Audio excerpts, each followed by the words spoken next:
परमादरणीय सुलभ संस्थान के प्रवर्तक संस्थापक डॉक्टर बिंदेश्वर पाठक जी,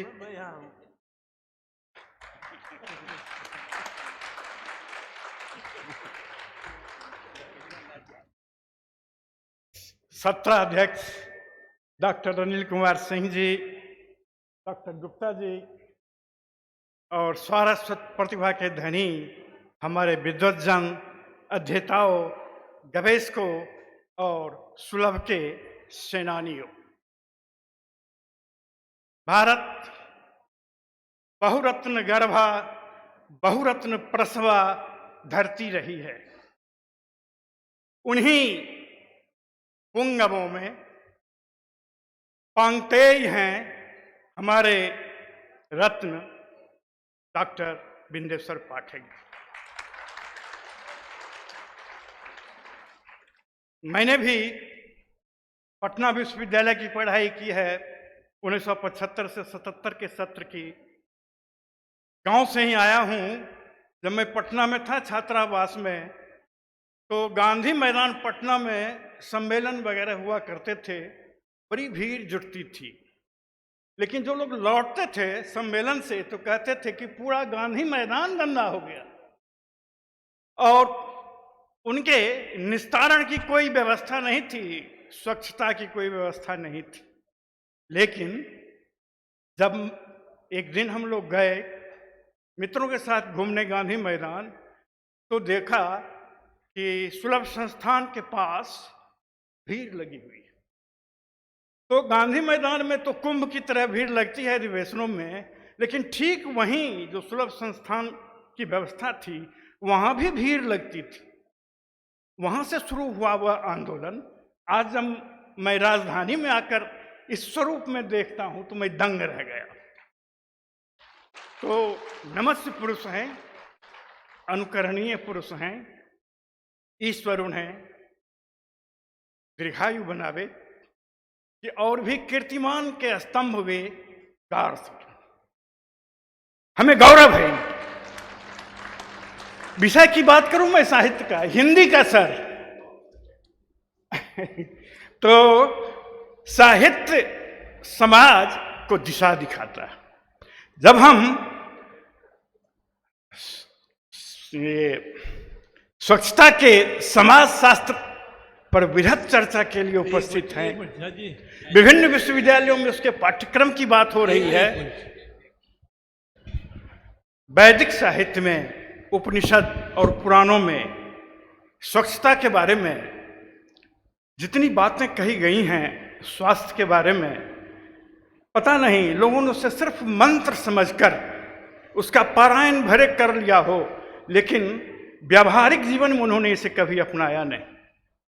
आपने सुना इस मंच से कई सूत्र वाक्य संस्कृत के आए, उसमें एक यह भी है कि सर्वे सन्तु निरामया, सर्वे भवन्तु सुखिनः के साथ उसका अंतिम पद है सर्वे सन्तु निरामया, कि सारे लोग निरोग हों, यह कामना की गई। तो यह जो समरसता है इसे तो धरातल पर उतारना होगा ना।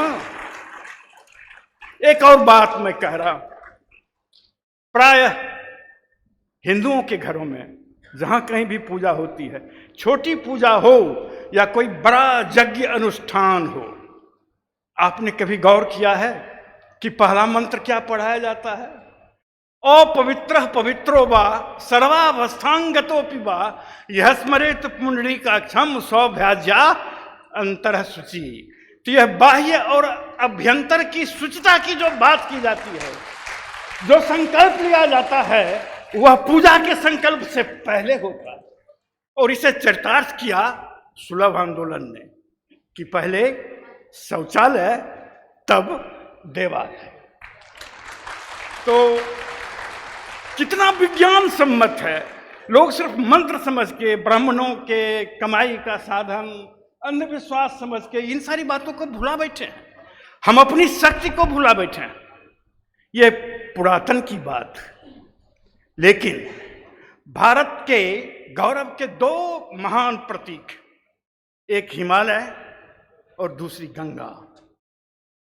ये पवित्रता के, स्वच्छता के मानक हमारे गौरव। और उस हिमालय की क्या दुर्दशा हो गई है। हमारी एक बहन ने आज सवेरे ये कहा था कि उत्तुंग शिखर से बर्फ कचरा को लेके बरसात में बर्फ के साथ ढुलक के तराई में गिरती है तो वहाँ विभिन्न प्रकार की बीमारियां फैल रही। हम अपने पर्वत शिखरों को भी स्वच्छ नहीं रख पाए हैं और जिसका भुगतान हमें करना पड़ता है, जिससे हमारी दुर्गति हो रही है, चाहे जोशीमठ की घटना हो या अन्य हो। ये सारी विपदाएं आ रही हैं, उसका एकमात्र कारण यही है कि हमारा प्रकृति से सानिध्य नहीं है। हमने उसका शोषण किया है, हमने उसकी रक्षा नहीं की है, जो सदैव हमारी रक्षा करती आई है, हमारे लिए प्राण तत्व बनी रही है। तो हिमालय, जिसके बारे में अभी इसके पूर्व जो संचालित कर रहे थे, उन्होंने कहा हिमगिर के उत्तुंग शिखर से बैठ शिला की शीतल छांव।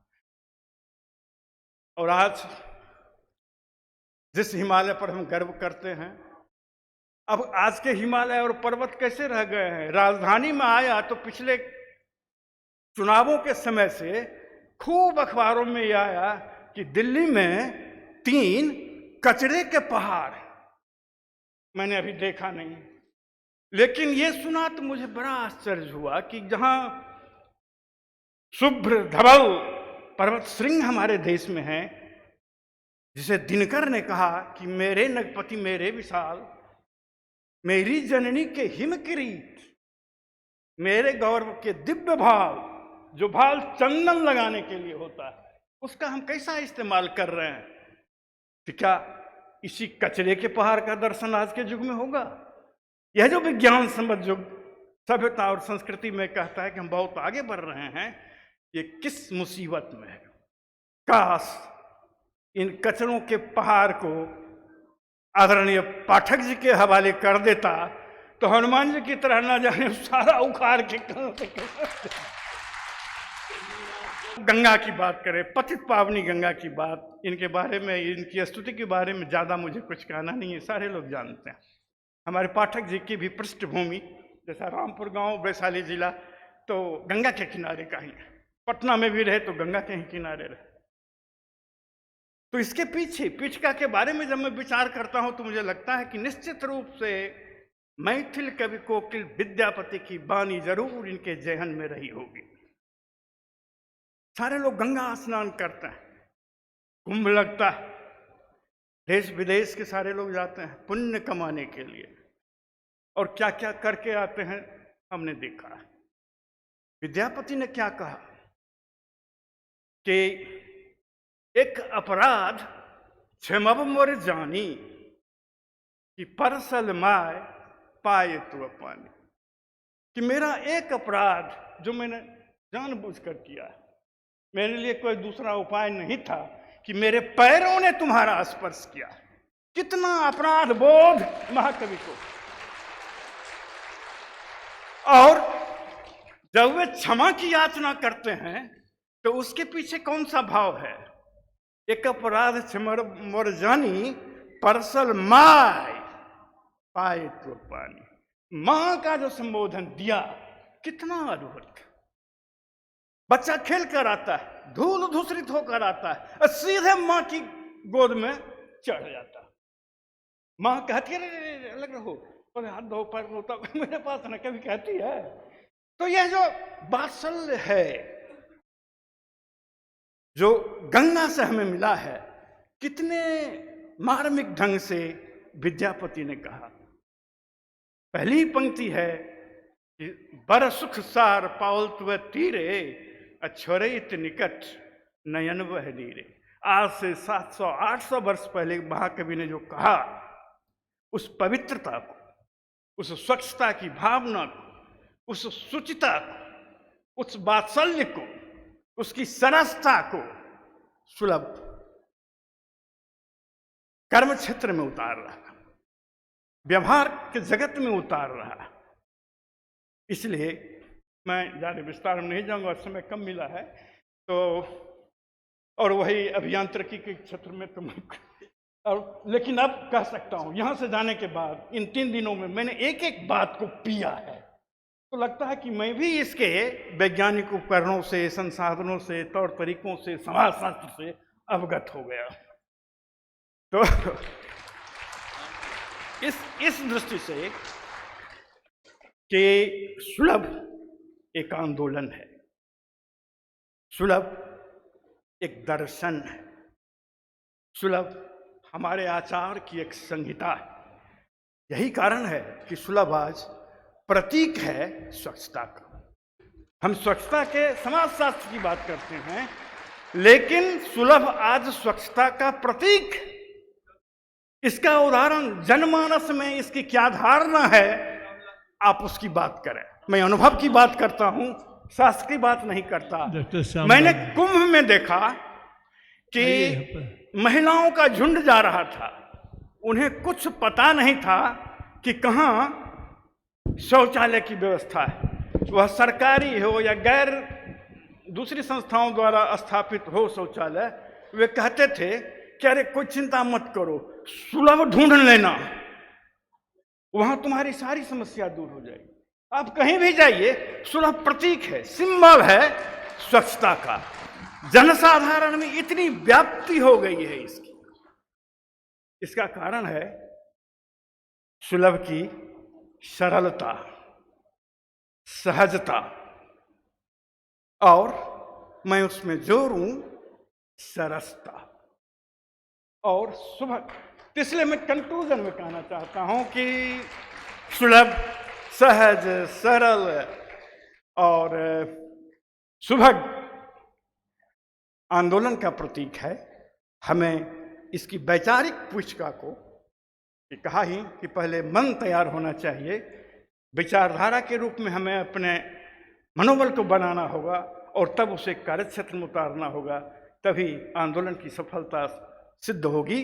और कतई संदेह नहीं है कि सुलभ अपने उद्देश्य की ओर बड़े प्रयत्न से, सरसता से, देखा आपने कि पाठक जी कभी ऊबने नहीं दिया। मेरा मन तो कभी एक बार भी मैं उठकर कहीं बाहर नहीं गया, क्योंकि बीच बीच में कितनी कहानियों से, गीत से, सूक्तियों से इन्होंने ऐसा मोहा कि विद्युता का गुरुरम हम लोगों के दिमाग से उतर गए। यह जो सहजता है, यह सुलभ की प्राण शक्ति है। इसलिए सुलभ आज, अंतिम वाक्य कह रहा हूं कि सुलभ आज पर्याय हो गया है स्वच्छता का। यह प्रतीक और पर्याय दोनों हो गया है। हमें गौरव है इस पर।